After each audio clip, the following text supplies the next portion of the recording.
ఒక అడ్వకేట్ ని వేటాడి చంపే సన్నివేశం. అది నాకు రావచ్చు, మీకు రావచ్చు, మనందరికీ రావచ్చు. ఈ రోజు బ్లాక్ కోట్ కేసు కోర్టుకి వెళ్తుంది. Would he be coming safely to the home or not? Any one of you guarantee that? అని మరి ఎందుకు ఈ బ్లాక్ కోట్ కేసు ఇంపార్టెంట్? అవన్నిటిని ఎదుర్కొంటూ ఆ నిజం చెప్దామని కోర్టుకు వెళ్తాం. ఎలక్షన్స్ లో మాత్రం రాజ్యాంగం మీద ఒట్టేస్తారు. అదే ఎలక్షన్స్ గెలిచిన తర్వాత మాత్రం భయపడుకుంటూ బ్రతుకుతున్న అడ్వకేట్లను ప్రొటెక్ట్ చేయడానికి రాజకీయ నాయకులు ఈ నేతలు ఎక్కడికి వెళ్ళారు. మీరు ఒక కేసు చూసినట్టయితే ఆసారం బాబు కేసు, అందులో పబ్లిక్ ప్రాసిక్యూటర్ పిసి సోలంకి అతను ఒక మాట చెప్పాడు. కోర్టుకి వెళ్తే we will look into the matter అంటారు, ఫైల్ క్లోజ్ చేస్తారు. What is the solution? Justice కోసం ఫైట్ చేసే మననే if justice fails for those who fight for it, what is the situation of a common man? 1961 లో advocates act వచ్చింది, rights ఇచ్చింది, recognition ఇచ్చింది. కానీ ఒక్క విషయాన్ని మర్చిపోయింది. ఇంకా ఎన్ని శవాలు లేవాలి మనం మేల్కోవాలి అన్నట్టు. Who will secure us from this injustice?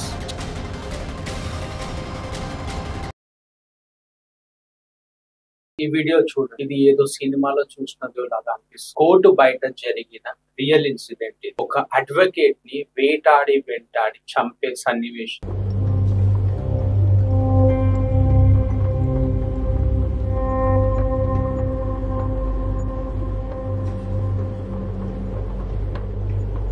Because that particular person stood up against the powerful people. వాళ్ళ చావు ఒక వారంలో మర్చిపోతుంది, వాళ్ళ పేర్లు ఒక వారంలో మర్చిపోతున్నాం. ఇదే పరిస్థితి అది నాకు రావచ్చు, మీకు రావచ్చు, మనందరికీ రావచ్చు. ప్రతిరోజు మన ఇంట్లో ఉండే మన ఫాదర్ కావచ్చు, మన మదర్ కావచ్చు, ప్రతి ఒక్కరు ఒకటే క్వశ్చన్ వాళ్ళ మైండ్ లో తిరుగుతూ ఉంటుంది. Parents also thinking like that. My brothers and my wife thinks one thing. ఈ రోజు బ్లాక్ కోట్ కేసు కోర్టుకి వెళ్తుంది. Would he be coming safely to the home or not? Black coat లాగానే వస్తుందా, లేదా బ్లాక్ కోట్ మీద రక్తపు చుక్కలతో వస్తుందా అనేది ఇంపార్టెంట్ క్వశ్చన్ గా వాళ్ళు ఆలోచన చేస్తూనే ఉంటారు. ప్రతిక్షణం మీరు బయట ఉండొచ్చు, ప్రతిక్షణం వాళ్ళు ఆలోచించేది ఆ బ్లాక్ కోట్ మీద ఏమన్నా ఎర్రపు మార్కులు పడతాయా? Any one of you guarantee that you will be unharmed, you will be not attacked, you will be not killed by other people. Nobody can assure that. ఈ బ్లాక్ కోట్ అనేది మనం అందరం ఒక షీల్డ్ గా, ఒక గౌరవంగా, ఒక ఐడెంటిటీగా మనం చూస్తాం. But this is just a clock. It cannot stop a bullet, it cannot stop you from being attacked by other person. కానీ మరి ఎందుకు ఈ బ్లాక్ కోట్ వేసుకోవాలి? ఇంపార్టెంట్. ఎవరో ఒకరు ఉండాలి. ఒక న్యాయం, ఒక చట్టం, ఒక ధర్మాన్ని కాపాడాలి. ఒక నిజం చెప్పడానికి ఎవరో ఒకరు ఉండాలి. అది మనమే అయి ఉండాలి అని చెప్పి ప్రతిరోజు ఈ కోర్టు వేసుకుని కోర్టుకి వెళ్తాం. అవన్నిటిని ఎదుర్కొంటూ ఆ నిజం చెప్దామని కోర్టుకి వెళ్తాం. And we're being unsafe in the entire world right now. ఇక్కడ ఈ రాజకీయ నాయకులంతా నేతలు అనొచ్చు, బాబులు అనొచ్చు, బడా బేటా కా బేటా అనొచ్చు. ఎలక్షన్స్ లో మాత్రం రాజ్యాంగం మీద ఒట్టేస్తారు. అదే ఎలక్షన్స్ గెలిచిన తర్వాత మాత్రం అదే రాజ్యాంగాన్ని చింపేస్తారు. సో ఎక్కడ వీళ్ళంతా ఎక్కడికి పోయింది మన అడ్వకేట్ ప్రొటెక్షన్ యాక్ట్? ప్రతిరోజు, ప్రతి గంట,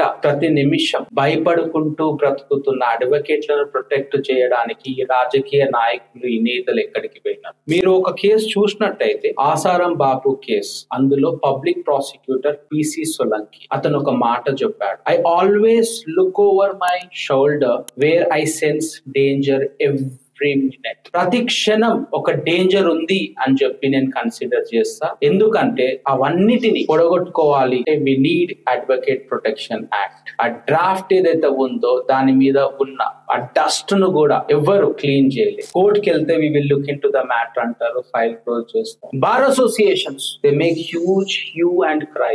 ఒక రోజేమో ప్రొటెస్ట్ చేస్తారు, ఇంకో రోజేమో మౌనంగా ఉంటారు. మనం ఈ బాధను భరించాల్సిందే అన్నట్టు. What is the solution? Who will secure us from this injustice?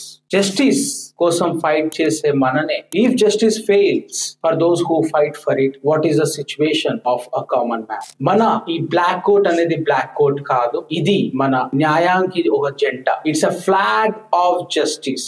ఈ ఫ్లాగ్ ఆఫ్ జస్టిస్ అనేది చిరిగిపోతాయి. It's not because of time, it is because ఎవరైతే పవర్ లో ఉన్నారో వాళ్ళు మౌనంగా ఉండడం వల్ల. It is because the powerful people are being silent. 1961 లో అడ్వకేట్స్ యాక్ట్ వచ్చింది, రైట్స్ ఇచ్చింది, రికగ్నిషన్ ఇచ్చింది. కానీ ఒక్క విషయాన్ని మర్చిపోయింది.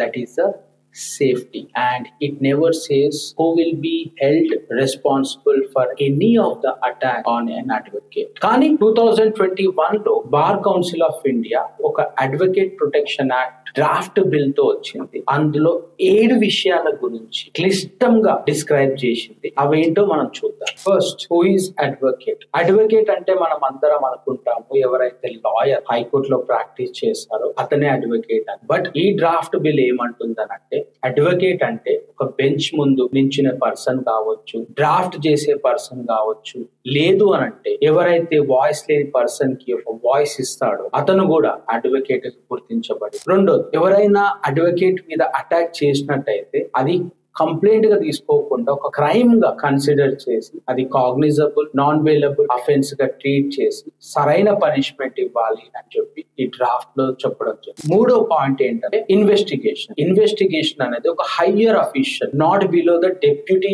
Superintendent of police. ఎందుకంటే ఒక లోకల్ పోలీస్ స్టేషన్ లో ఫైల్స్ అనేవి గాలిలో మాయం అవుతూ ఉంటాయి. అలా కాకుండా ఒక ఇంపార్టెంట్ సిచ్యువేషన్ గా కన్సిడర్ చేస్తూ ఒక హయ్యర్ క్యాడర్ ఆఫ్ అఫీషియల్ ని ఇన్వాల్వ్ చేసి ఇన్వెస్టిగేషన్ చేయాలి అని చెప్పేది మూడో point. Fourth point, grievance redressal committee అనేది ఒకటి ఎస్టాబ్లిష్ చేయాలి. స్టేట్ లెవెల్లో కావచ్చు లేక డిస్ట్రిక్ట్ లెవెల్లో కావచ్చు. అందులో ముఖ్యంగా ఉండాల్సిన పర్సనాలిటీస్ ఏంటి అంటే district judge, bar council member and designated higher and police officer. ఈ కమిటీస్ టైమ్ అండ్ అగైన్ కలుస్తూ రివ్యూ చేస్తూ అండ్ కోర్స్ ఆఫ్ యాక్షన్ ని డిసైడ్ చేయాల్సిన అవసరం ఉంది అని చెప్పి ఫోర్త్ పాయింట్ లో మెన్షన్ చేయడం జరిగింది. ఫిఫ్త్ పాయింట్, ఎవరికైతే థ్రెట్ ఉందో, ఎవరికైతే హార్మ్ ఉందో, ఎవరైతే ఈ పర్టికులర్ థ్రెట్ కి వల్నరబిలిటీగా ఉన్నారో వాళ్ళకి 100% పోలీస్ ప్రొటెక్షన్ అనేది ఇవ్వాలి అని చెప్పింది పాయింట్. Sixth, social security. ఏ విధంగానైతే ఎవరైతే అటాక్ చేయబడ్డారో లేకపోతే చనిపోయారో వాళ్ళ ఫ్యామిలీస్ కి ఇన్సూరెన్స్ గానీ లేకపోతే ఒక ఫైనాన్షియల్ ఎయిడ్ ఇచ్చి ఆదుకోవాలి bar council and bar associations అనేది ముఖ్య ఉద్దేశం. Seventh point, if anybody gets attack వాళ్ళ మీద ఫైల్ చేసిన కేసెస్ ఏవైతే ఉన్నాయో అవన్నీ కూడా ఫాస్ట్ ట్రయల్ జరిగే విధంగా 7th పాయింట్ లో ఇవ్వడం జరిగింది. 2023లో రాజస్థాన్ గవర్నమెంట్ అనేది అడ్వకేట్ ప్రొటెక్షన్ యాక్ట్ పాస్ చేయడం జరిగింది. అందులో ఎవరైతే అడ్వకేట్స్ ని అటాక్ చేస్తారో వాళ్ళకు 3 years వరకు పనిష్మెంట్ ఉంటుంది అని చెప్పారు. Then what about Telangana? ఇంకా ఎన్ని శవాలు లేవాలి, మనం మేల్కోవాలి అని.